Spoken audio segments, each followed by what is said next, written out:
Don't have the Lancelot. YSS Kimmy is way too farm heavy with the Moskov. YSS is banned. Lance is out. You don't think they'd flex the Baksha? Joy? Joy, I think, is their last option. Yeah. Little magic damage. Okay, so they do flex it. They get the Valentina, so they go for Baksha into jungle, roam but down.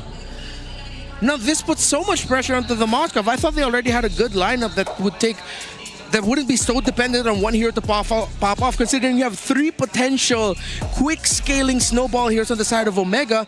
It's like Falcons low-key conceded the early game, and they're going to be turtling out with macro, split push, and farming up for Super Marco, which is too much. It's tough, man. I mean, every time I see the Valentina, sometimes it's like, I get the concept, but so far, statistically, it hasn't worked too well. Woo! But Loyi gets picking up, too, for the last pick for Smart Omega. Family Sunday, it's Smart Omega versus Team Falcons. Both teams looking for that win to finish off Week 2 in the MPL Philippines Season 16, and we have to go ahead and pay attention to this early rotation because that's where a lot of it starts for a lot of these teams, you know? And it's so cool seeing both those skins, by the way, between the Badang and the Cho. But here's the thing. I think with this, again, Valentina is in a peculiar position where you really have to be able to utilize whatever ultimates you decide to take here. Starting to see what rotations they're going for. Flicker already. And Baksha and Hayabusa. Okay, KTZ is going to be able to get the Litho. They do have the info on where KTZ is on the map, while Ryzen's a little bit more mysterious for the side of Falcons of where he is on the map. So I think we're just going to be waiting for the first hero to show up.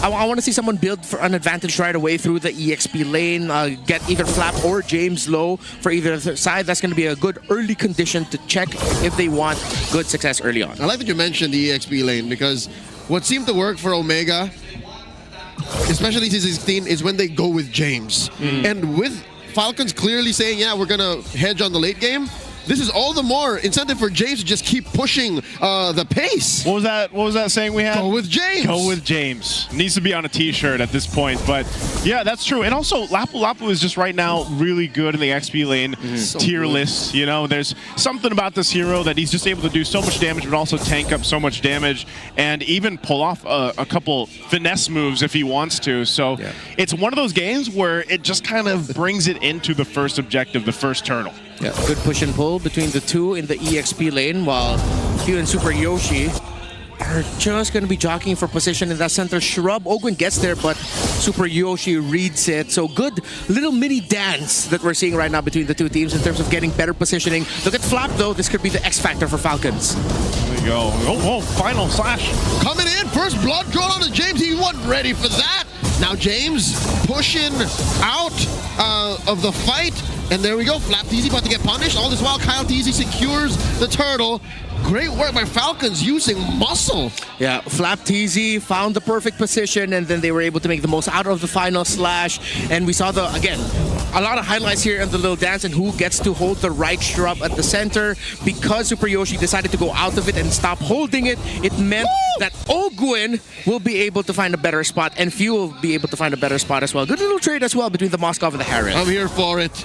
Let that 1v1 keep going, because look, neither of them wants to give up the lane. They're all staying. Yeah, that's what we've been seeing a lot with our gold laners. You know, these early kind of 1v1s, because for the longest time they know that, all right, eventually, especially towards the mid game, then that's when our time to shine, so we might as well duke it out in the lane. But it's funny because earlier I was saying that, you know, the Lapu Lapu is so good in the hands of James. Well, then Few goes and takes the bravest fighter, makes it work. This little diversion up top, though. Are they looking to make a play here on Flap? Let's see if Flap senses it. He's holding to the furthest shrub, so he does feel it. In comes Super Yoshi. He finds the kick. They throw everything but the kitchen sink. Ryzen does hold back the shadow kill. Now Omega looking to rotate to mid. Stay back as much as you can, but if it's a Jeet Kune Do flicker committed by Cho and you get hit, there's no escape. Yeah, how do you, is there even a counterplay to that? Or do you just kind of accept your fate? You know, and I guess maybe if he had the flicker, that might have been the only thing. Or a Purify. Or Purify. Purify. But the counterplay of Falcons came through a little bit of macro. They were able to whittle down the shields at the center turret and get gold for themselves. Kyle looking for a fight. Yoshi pushing him back. That's Badang! Oh no! Ogwin catching Yoshi. And that's a free pickoff for the Falcons. Man, Ogwin getting the 2-0 already this early on in the Badang. And what does he have? I mean, he did quite a bit of damage there, too. He just, wow, that's just built in to the Badang. He just has concussive blast. He has his fist. That's all you need is a Rome Badang. That's why he's one of the top picks. But I like that Ogwin is stepping up significantly here. His timings alongside Few and Kyle TZ specifically were off yesterday. Yeah. Now that they're much better today, you see how well it's going for Falcons. We said if Falcons aren't careful, if someone slips early on, Omega can run away with it. But Falcons have held tight. Yes, they've suffered one loss through Flap TZ, but they are very quick about their movements and finding trades across the map. How good did this work? Now that we've seen Few basically hold on to the Lapu Lapu ult, is that the right choice the majority of times? Yoshi gets another kick, and they throw out the shadow kill on Ogwin. Down he goes, a stolen. Bravest Fighter Joseph, we're going to get the answer to your question. Diamond Force dropped in by Netsky. Taken down Few, traded out for Haji. Now Flapteezy about to get punished here. Omega ain't done with you. Double kill for James. Well, the difficult thing about that is if you are under the ultimate of the Harith, it's really going to be difficult to fight into that. The Spirit of Destruction didn't really connect their first Super Marco, and right now, I think that was a quick heat check for Falcons, and we realized what we mentioned about the lineup of Omega. Even though if they're not 100% winning the objectives, 100% winning the fights, they just have so much damage across the board early on that Falcons needs to be careful. They slip up once, and now they're starting to lose control in the map. All of that, too, is going to get them that tier 1 in the bottom, so that will be the first turret for Smart Omega. They also get themselves a little bit of a lead to work with at this point, so you'll see Netsky go ahead and transition to a different side. But, yeah, it's one of the things that if Team Falcon decides to go ahead and start a play... Oh, hold on. Final Slash does not deter Omega from coming in. Yoshi with the flicker gets the kick, and still Ogwin pops his ult, and they're stopped by the Puissance. Kyle TZ breaking the formations. In come Few, pressuring Netsky, and underneath tier 1 up top, Falcons collapse onto Omega. Flap comes in, taking down James. They're not done. Haji gets hit with the Final Slash, taking him out. Few gets another. And now the slip up by Omega. It seems like that little knockback from Ogwin was more than enough actually to throw them off their game. Once they saw that Baksha, that little bit of slow that was still on them, the little breaking of their flow meant that they just had to run away slowly from the Tortoise's Puissance, which meant it was time for Few to get into a better angle, Marco to get into a better angle. Great knockback by Ogwin. Man, so far just a back and forth right now at this point, but they're 3 for 3 in the Turtles for Team Falcons now, and they've gotten some more control. So even it out, even in terms of this space to work with as they got the tier 1s down. You know what? Omega shan't pull that off once more because it was dangerous what they were doing. A diversion right in Falcon's face? Yeah. Falcons are going to punish you hard. Sure, they've been losing. Sure, they've been struggling the past week, but they're still one of the Titans of MLBB. You can't do that. Yeah, definitely off of that, too. And you can see Super Marco's got himself nearly to that third item. He's got the Crystal Scythe and Golden Staff already here. So now things are falling into place for them. Yeah, good build as well for Kyle TZ. He needs that Radiant Armor and was already able to build it. He will probably transition into a full build anti-Cuirass after he initially built the Dreadnought, because you are able to temper the physical skill damage being dished out by Omega. But Kyle TZ did need more magic defense, similar to Flap TZ, who did go for the Oracle now. James coming in. Bravest Fighter does not catch Kyle TZ. He's able to roll out. Super Yoshi looking for the kick. And Omega with the diversion. Spots him right in the bush, but Falcons welcome him just as quickly. And now Haji very low. SOD no one home. Marco threw it out early on in the fight. Omega scramble and retreat.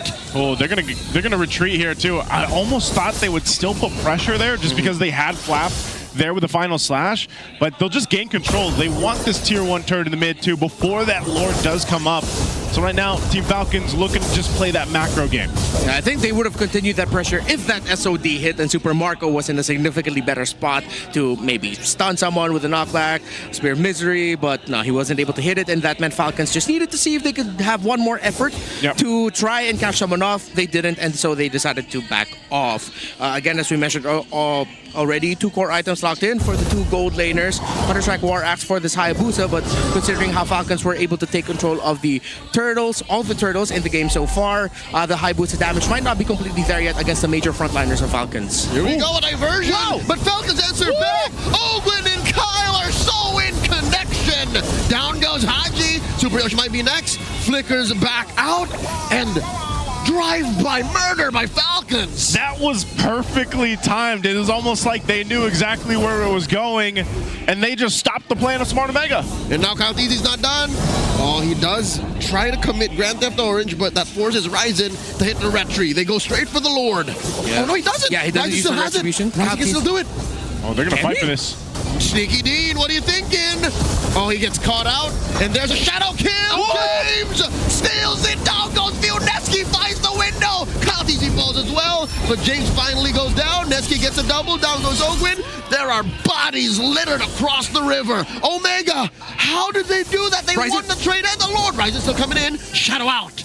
Way too early, it was like by Falcons, 16-14. Yeah, there's a significant time difference between Kaltizi and Ryzen. It seems like the retribution of the Basha did come in way too early, which meant there was roughly 300 to 500 because Falcons were waiting for the right time. Yeah. They were waiting for the cooldown of the retribution of Kaltizi to get taken out. That's why they had to slow it down. They got the vision. Kaltizi seems like he was waiting for the perfect timing to hit the retribution, but just hit it an ounce too early. Fortunately, we didn't see it anymore in the replay when exactly he hit it, but it was James who got it. It seemed like it was mid-shadow kill. Yeah, just follow James though on that one. Go with James. Go with James. Gets themselves the Lord now. So Smart Omega, and notice it hasn't been one of those games. A lot of the matches we've seen where you have these kind of gold leads balloon up. This one for game 1 has not been the case. The most it's gotten is 1.5 for Team Falcons. Now the focus is what can Smart Omega do with this Lord push? They are going to get that tier 2 up top with the push from Ryzen, and now the next focus, this one will charge in to the tier 2 on bottom. So Smart Omega has gotten a lot that they've wanted. I don't know if Kaltizi wants to actually go for this. He does pop the Puissance, runs into Super Yoshi, but that should be a clear sign to not force anything. They lose their tier 2 in top and bottom. That's permanent damage dealt to Falcon's side of the map. It looked like there was a clear difference in opinion as to whether or not Falcon should have gone for that. Kaltizi clearly wanted to, but it seems like it was a team call for him to back off.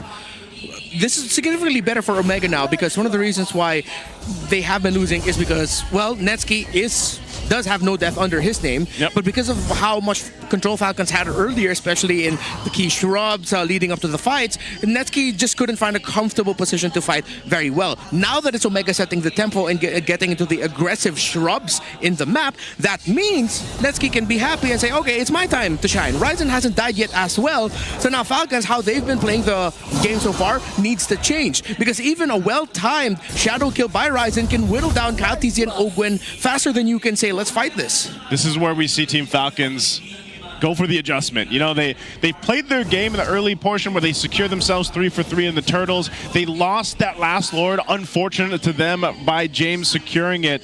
So now I feel like they're kind of recalibrating. Like, how do we approach this next objective coming up in about 15 seconds? We got to secure our buffs. You can also see too, he's changed it up a little bit, right? He's not going to hold on to the bravest fighter, at least for now. I'm not sure if he changes it before the fight breaks out, but he's holding on to the Cho ultimate, that way of the dragon. So maybe one of the ideas here, the concepts for Team Falcon, is to maybe go for a pick-off, or it's just to peel. The big thing that we mentioned with the Badang 2 is that it does mess up the flow of the team fight for Smart Omega. And if you miss that mark, if you miss that setup or that interruption, that's where things seem to take the back door on this, or the back front of this. So again, for Team Falcons, they're going to spot this out. They know they can contest this here.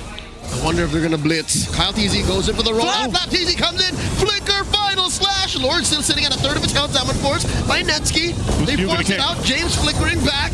And the puissance by Kyle TZ. Lord at a 10th of its health. That's a flicker spent once more. And look at the damage now by Haji. Haji secures the Lord. A kick plus a combo from Omega. They're wiping out the Falcons, clipping them wing by wing. And it's just Ogwin left. Omega Omega from out of nowhere. It was a disaster for Team Falcons. It looked like they got their wings clipped in that one. It already looks so good, but they could not check the low Yi. Haji got the damage, and Omega might end it. And they're already inside the base. Ogwin falls. It's a wipeout with 1 minion. Smart Omega takes game 1. In one team fight after another, Smart